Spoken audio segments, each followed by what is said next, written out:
Alright, tukwaniriza mu program Uganda gye twagala, the Uganda we want. Nze Mulanzi okubuuzaako n'okwaniriza mu program eno. Njagala okwebaza mwenna abatulaba, yonna gye musinzira okubanga mutulaba, tusiimira ddala. Abatugoberera ku mutimbagano gwaffe gaggadde ogwa www.imc.ug mwebale kwekuumira ku Dream TV. Mu ngeri y'emu nammwe abatugoberera ku mutimbagano gwaffe ogwa YouTube. Dream TV Uganda oba osobola okutulaba, wabula naawe ng'oluusi programs zino obadde ogamba njagala okuddamu nzeke mpulirize ndabe abakugu kye boogera. Definitely we have a YouTube account, the Uganda we want. Just go on your YouTube account and search for the Uganda we want. You will be able to find out all the episodes that you've missed.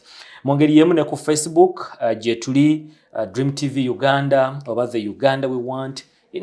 In summary, wonna woli, just type in the Uganda we want or Dream TV Uganda ojja kusobola okutulaba.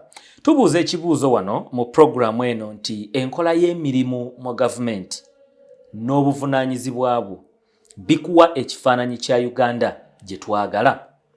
And nga bwe tuwuliriza abakugu be tuba nabo, njagala ekibuuzo ekyo kibe nga kireflectinga mu bulamu bwo, kirowoozeeko, meditate on that question. Enkola y'emirimu mu government n'obuvunaanyizibwa bwo bikuwa ekifaananyi kya Uganda gye twagala. I believe oyina Uganda gy'oyagala okulaba, naye enkola y'emirimu mu government naawe obuvunaanyizibwa bwo bituwa Uganda gye twagala. Olunaku olwaleero mu ntebe ya the Uganda we want tukyazizza Counsel Francis Ddungu. Counsel Francis Ddungu ono mmwe abatamumanyi abali ku Dream TV, nzikiriza mwanjule byemmanyi bye simanyi ajja bitugamba. Counsel Francis Ddungu Smith, she is CEO of Arbitration and Mediation Society of Uganda, in abbreviation that is AMUSU, and also she is a licensed member of the Chartered Institute of Arbitrators in the UK. She specialized in international commercial arbitration. She's also a chairperson of the UK Ugandan Lawyers Association, and she is an advocate of the High Court of Uganda and the solicitor of the Senior Courts of England and Wales. It's certainly a pleasure and a privilege for me to have you, Counsel Francis Ddungu Smith, on the Uganda we want, and I want to give you this opportunity to greet our viewers. Good evening, good morning, all our viewers, good afternoon, wherever you are. I'm just saying that because we have viewers everywhere. I've watched this program at different parts of the continent. So it can be wherever you are, good evening, good morning, good afternoon. Please feel free to tune in and ask any questions. If there is anything you want to ask, send us a message. But good evening. I'm so humbled to be hosted by you. I'm looking forward, actually, to this discussion because as a Ugandan, there is the Uganda I want. Okay. And I'm so excited to be given an opportunity to put my views forward of the Uganda we want. Well said. Thank you. I'm glad that there is a Uganda that you want to see, that you envision.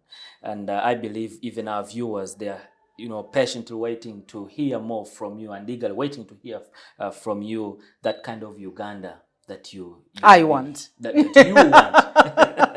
Yes. Well, before you tell me the kind of Uganda that you want, allow me to remind our viewers that just in case you want to send us a message, that you want to send me a message, just go in your phone. You can send a direct SMS or a WhatsApp message on 0787 125057. It is good in a communication to know that you have actually communicated effectively and the people you've spoken to have understood what you've communicated to send a feedback. So how do you send us a feedback?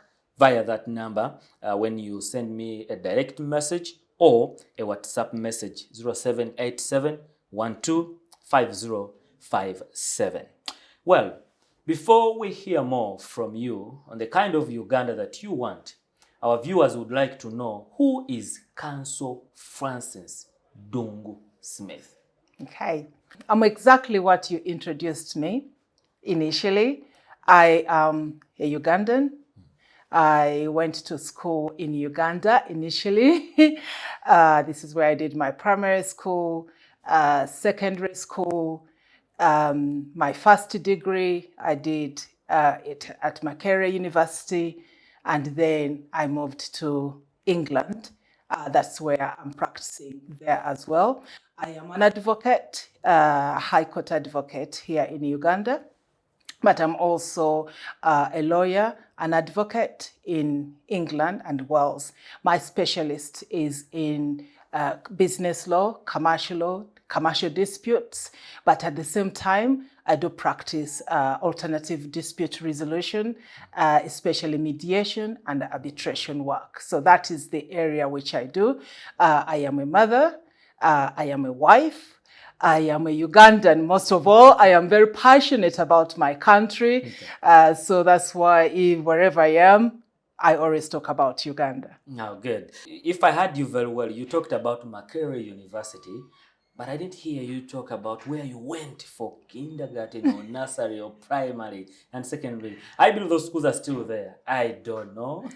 But you can let me know if you still recall. Of course, that's interesting. There is no one who doesn't recall such questions. They are just lying to you if they say mbunela vida and all that kind of stuff. No. Oh yeah, abali mukatimba. Definitely in kindergarten I went to Aga Khan. Yeah, yeah, exactly. Makerere, that's where I did go. In primary school, I moved a little bit. In primary school, I did go to Najena Kombi Adventist College. Young Christian school? Yes, I did go there. And then I changed it a bit. I also went to Masaka. There is a school in Masaka is called Kajuna Primary School. That's where I went. Then I finished primary school. And then I went to Bugema Adventist College. Wow. That's where I did my O-levels, all my OBs and OGs in Bugema Adventist College. They now have a university. Oh, Bugema yes. University. Even in that time, we did have a university, but they used only to do theology during that time when I was there. Okay. Now we have a university. The school is doing wonders, produced professors, which is very good. The Uganda we want. Yes, so from there, I did go to Namasagali College.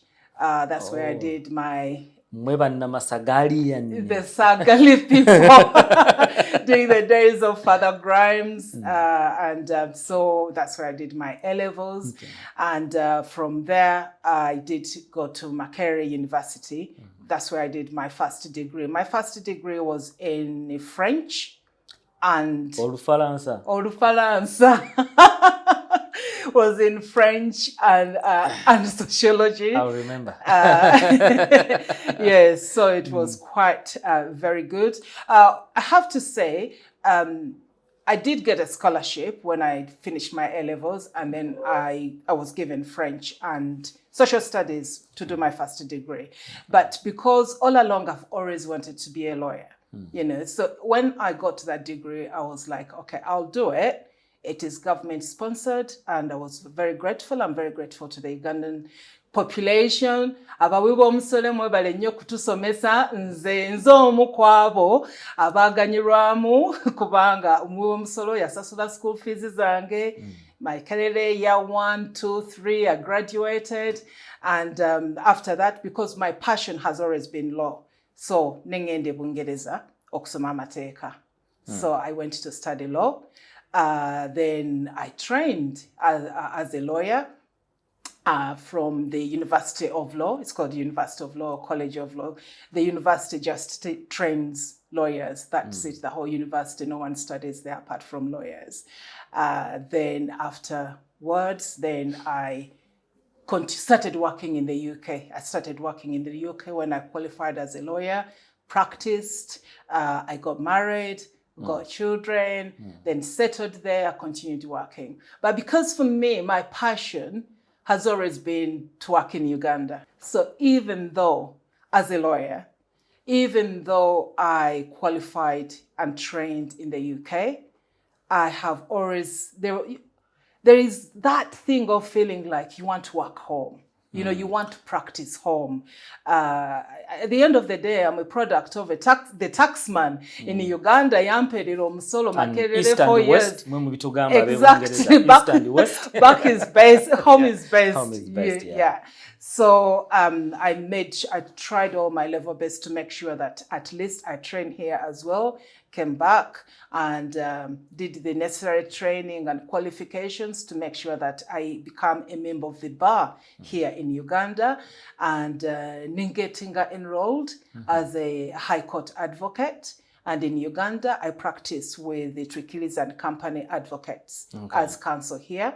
Era nine misango jenkola na Uganda. At the same time, Nebungereza na yonkolayo. So I am dual qualified. Well, advocate yakola chuno. Advocate yakola just briefly omuntu ategere. Advocate ye muntu nga counsel, you know, oba lawyer.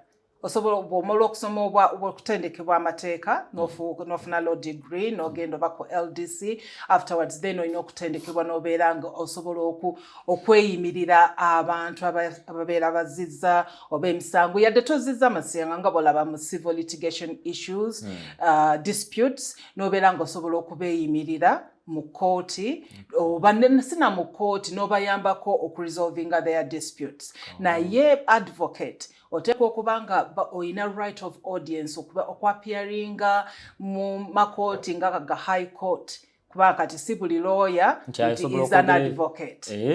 Si buli lawyer is an advocate. Kati then they enroll you okubeera the advocate of the high court. Ng'omaliriza okusoma kuno omaze LDC okozeyo gundi zonna practice oba training contract oba yo bar course and pupillage bebe nabyo nobimaliriza, then that's when you are called an advocate. Kati awo obeera osobola okufuna practicing certificate okubeera ng'oli advocate. Ogenda kuwa surprise abatugoberera bano abamu babadde oba baakwerabira naye ab'emyaka gyo bakyakujjukira. Ffe bwe twakuliranga tuwuliranga balinga bazannya ani yali ayogera Olufalansa masava ani yalinga alogera. Tell me about that. Ate waddukayo otya n'omaliriza ngo leno, and how was it basically because in that industry nayo gy'oli? Yes, obviously for me art has always been passion for me. Buli kimu. When you look at everything which we do in life, mulimo art. I've always liked music, dance and drama.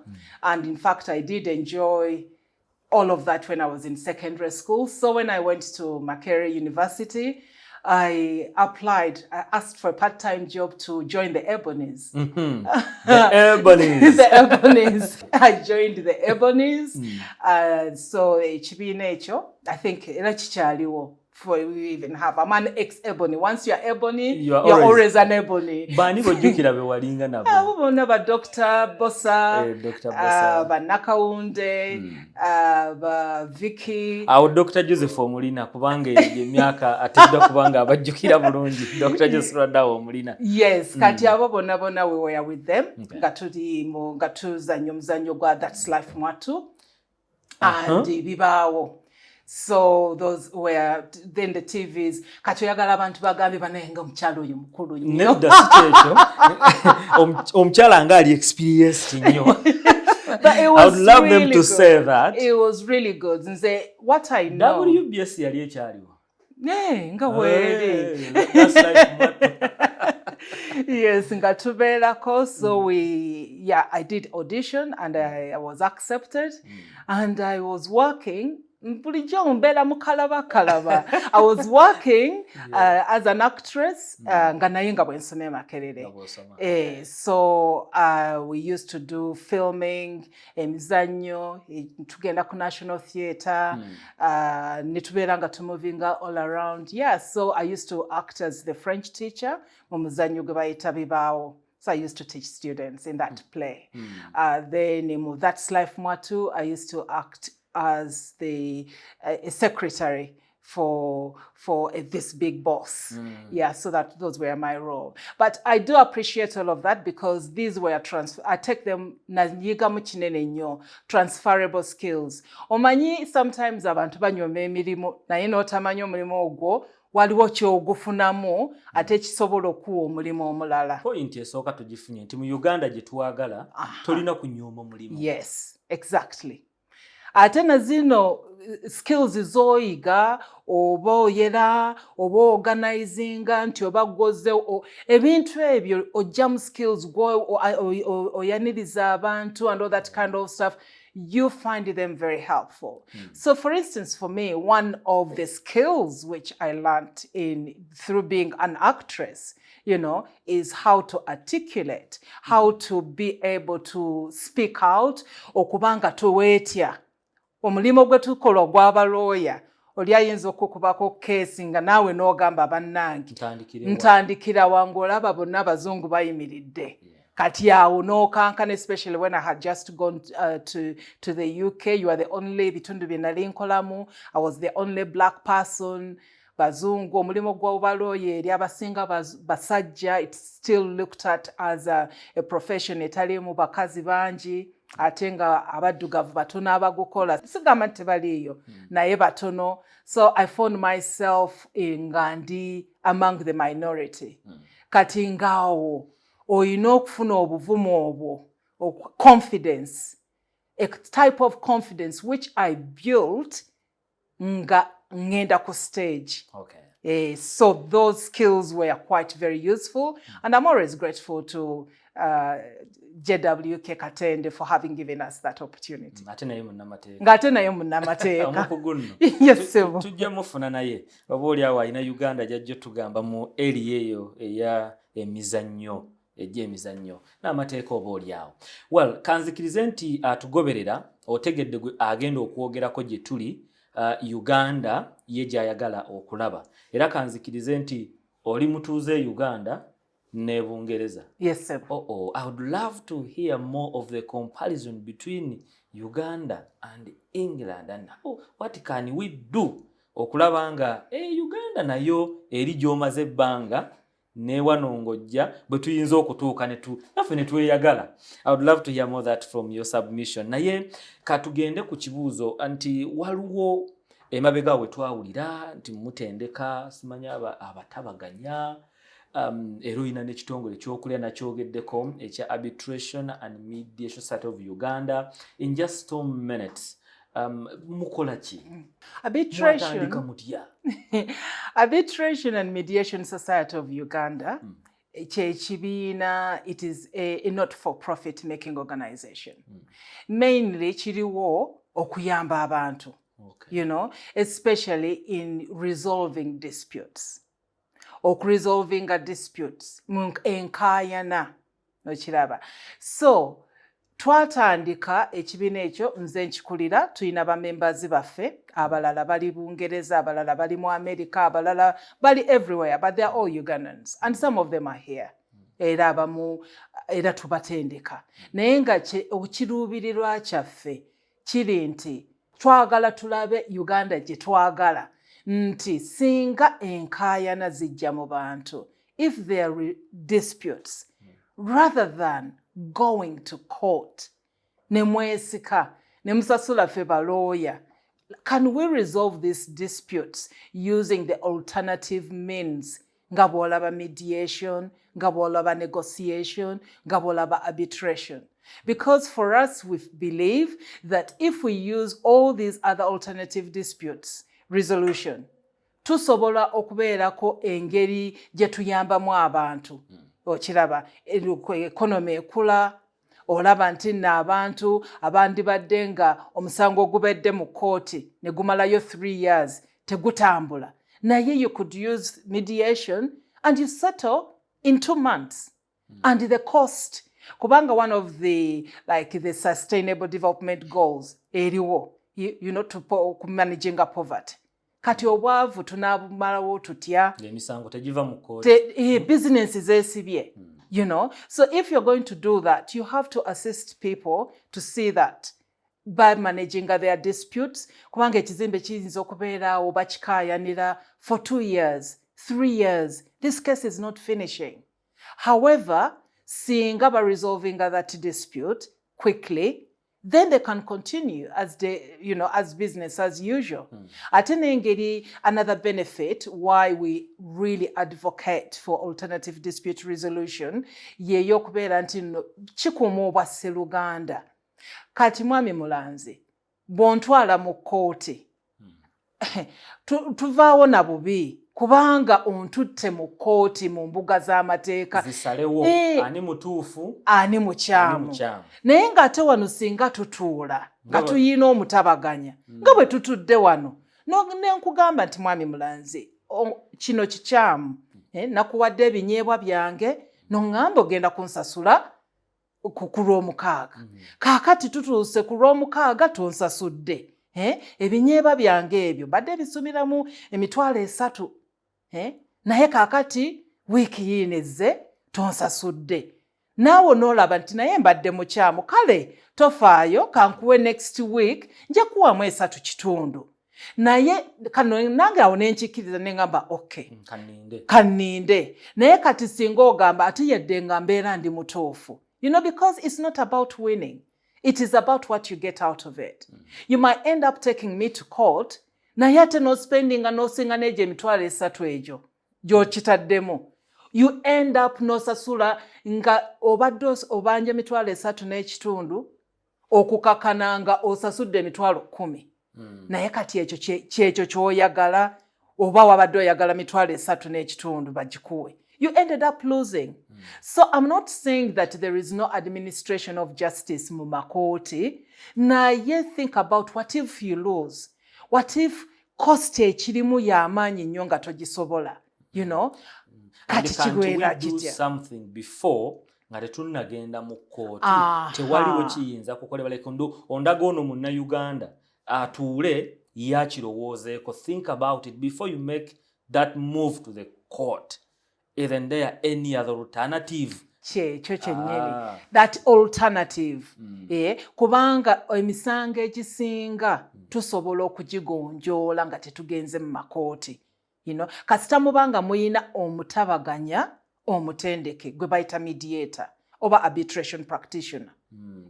Ne mwesalirawo ne mugamba kino ne kiggwa. Naye sometimes abantu baddukira mu makooti. And sometimes our system is like that. Iyo notasasudde okukakananga ekibaluwa kya lawyer kyatuuse dda. N'ogamba bannange. Ate once you start okutadde your application, when a case is issued in the court of law, you have no control over it. That is the problem. Guba kuvudde mu ngalo. Nakiwulira nga bakyoga nti kogenze Masaka empiji mu high court ogwo kati gukuvudde mu ngalo. Bamuzeeyi bakyonga nze kiki bategeeza. Exactly. Kubanga kati ate mulamuzi yasalawo. Temusobola ate ye bw'agamba nti no gukusinze. Ajja gamba oli akusasule this amount of money. Ate togiyinza kugenda mu court n'ogamba nti nze ndi 100% ngenda kuwangula. Kubanga kooti egendera ku bujulizi. Oyinza okugeewulira n'ogamba nti this time musobola okutuuka eri ng'obujulizi. Ate remember kasita bo bakutwalayo n'okukusinga especially mu civil matters. Ate olina okusasula oli gwe watutte mu kkooti n'omuyiririra ne balooya be kwegamba kati n'ogamba kiki ekyantwala mu kkooti. Remember oyonoonye obudde bw'oyonoonye nga weesika emiguwa. Lwaki tobuteeka mu business? Time is money. So for me, ebintu ebimu byenjeze mu nsi z'abazungu, they value time. Obudde. Time. Era kati ng'ekyo ky'oŋŋambye nti kiki ky'oyize eri ky'ogira wano. Time. 1 o'clock is 1 o'clock. Eri abantu babasasula mu ssaawa. Feno tuli ku lunaku. Kati ate n'eyo essaawa ne bakusasula per minute. Essaawa erimu eddakiika 6. 6 olina okacountinga kati those 60 minutes okoze eki. Every 30 minutes kati wakoze eki. Wawandiise ebbaluwa, wakubye essimu, wakoze eki. Essimu wagimazeeko ssaawa mmeka? Olutandika nga clock katandika. kati oli bw'azanyira mu ssaaya wa yeeyemu ali mu nsimbi zo ali mu bulamu azanyiramu kati n'olaba nti productivity eba y'amaanyi kubanga olina okugamba mu ssaawa emu eno nfunyeemu ki. So bw'otwala omuntu mu kkooti ne mutuula awo mulinda mulamuzi ajje olinda oli kansa akomewo anti you wasting time. Oluusi mutuuseeyo ne babagambye nti ate keesi zibadde nnyingi muddeyo mukomewo enkya. Haven't you wasted your time? Tubiraba nnyo. Yes. Just yesterday waliwo era abagenze ne bapiyalinga mu kakiiko aka parliament nagamba evidence tugirina naye mutuyambe omu kufe tasobola postponing kati obudde nga buli wasted obudde bagenze kwegamba abantu babonaabona ate courts zonna mu nsi yonna courts are overloaded. It is a fact of life. Cases balina backlogs and backlogs n'abalamuzi tetulina bamala.